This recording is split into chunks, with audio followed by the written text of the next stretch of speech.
So it's recording. So Professor Wojcik, thank you very much for joining me. You are the project coordinator of the project MIRAMARE. Could you please introduce us your project? Yes. Hello, good morning. Thanks for giving me this opportunity.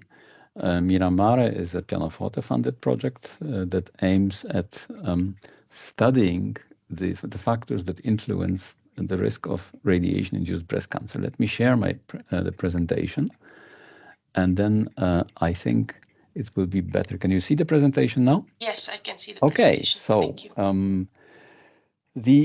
The reason or the rationale for this project is the observation among the Hiroshima and Nagasaki survivors that the risk of radiation-induced breast cancer in women is inversely related with the age of menarche. That is, the menarche age is the age of the first menstrual cycle of girls. And you can see here that irrespectively of the attained age, the excess relative risk per 1 gray is highest for an early menarche age. Here you have menarche age of 12, 14, 16, and 18.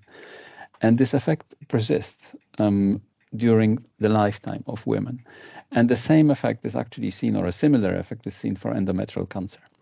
And the reasons for this are not understood, but it's a very clear and very strong effect. So why is it so that girls that have an early menarche age are at a higher risk of cancer? And the problem is that this is from the Hiroshima and Nagasaki survivors, but we know that the menarche age currently is constantly decreasing. And you see here the age at menarche in USA and in Europe. And one factor that is responsible for this effect is obesity. So you see on these graphs age at menarche and prevalence of obesity. And now our hypothesis is that obesity somehow interacts, or factors related to obesity interact with hormonal factors, with hormones, with sex hormones, and increase the risk of breast cancer. Now, how can we study this? We cannot do an in vivo study on women, so we decided to go for an in vitro approach, where we are going to treat, or we already do this, we treat breast cells, and we will treat endometrial cells with obesity hormone, which is called leptin. So it's a simulation, in vitro simulation of the situation in vivo. Of course, we are aware of the fact that this is a shot in the dark, and we are aware of the fact that this is an in vitro approach. It's an artificial approach, but we have to start somewhere. So, and you see that in this graph here, that the level of leptin is correlated with obesity. So leptin is a good, well, it's not just a biomarker of obesity, but it's really causally related with obesity. Leptin is an obesity hormone.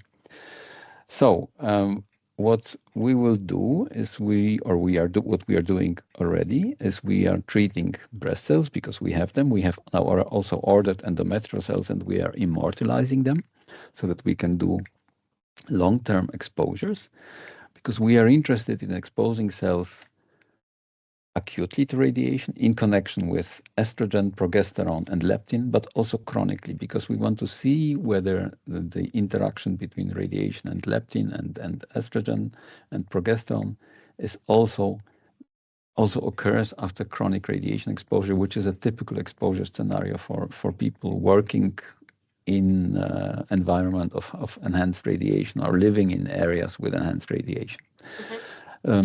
So this is the scheme of the experiments, and you see the dose rates that we use for chronic exposure and acute exposure. What is also interesting for us is to study the impact of leptin when cells are exposed to leptin before radiation exposure, but also after, because it's not known whether imagine that a person is exposed and then becomes obese. Does it matter for the radiation risk? We know, for example, that there are very few factors which influence radiation sensitivity, really. that are where we know that they do. And one of them is, for example, cigarette smoke that interact with radiation with respect to lung cancer. And the interesting observation is that if you're exposed to radon, for example, and start smoking after radiation exposure, there is an interaction.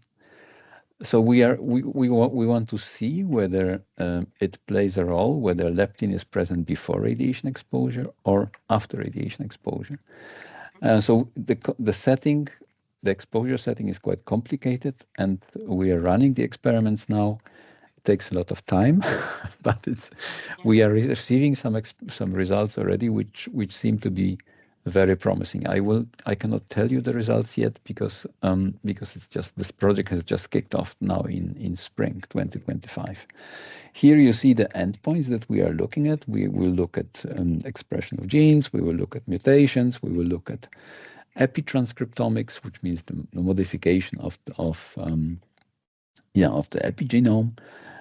We look at metabolome. We look at senescence factors. We look at the immune system. And we have a very strong work package on statistics and data mining. And we will also look at social aspects. We will have interactions with school students to talk about the problem of obesity and interaction, and also other lifestyle factors, interaction with radiation and risk of cancer. So our partners, Stockholm University is the coordinator. Then we have HQ Science, which is a company in the UK, which collaborates very closely with the Health Protection Agency in UK.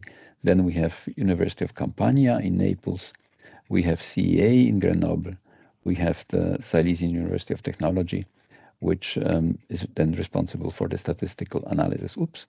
And here is then education and training aspect. We are involving PhD students. We are involving master students. And we actually got funding already from Pianoforte to organize a 2-week course, which will start in autumn at Stockholm University, where it's a basic course in radiation biology with focus on the interaction of factors influencing radiosensitivity. The social science aspect that I mentioned already is we will organize interventions in schools. I have collaboration with schools here at Stockholm, but there is also possibility to do similar things in Naples and in Poland, in Gliwice. And the impact is that we will hopefully understand factors, environmental and lifestyle factors that influence individual risk to radiation, which is a very, I would say, important topic in radiation protection. And here again, the senior partners from Stockholm University, that's me, Serge Candeas from CEA, Umberto Calderisi from Campania, Joanna Polańska from Silesian University of Technology, and Christoph Body and Stan Polozov from the UK. And that's the project in a nutshell. Thank you very much, Professor Wojcik. This was enlightening. Anything else you would like to add? No, well, I think the project is proceeding. We are on time. That's always important to stress. There is very good collaboration. I mean, we know each other. We have been collaborating before, all of us. So it's not so that we need to set up the collaboration. We could kick off immediately, and I think that's a very good premise for success of the project. Thank you. I agree. So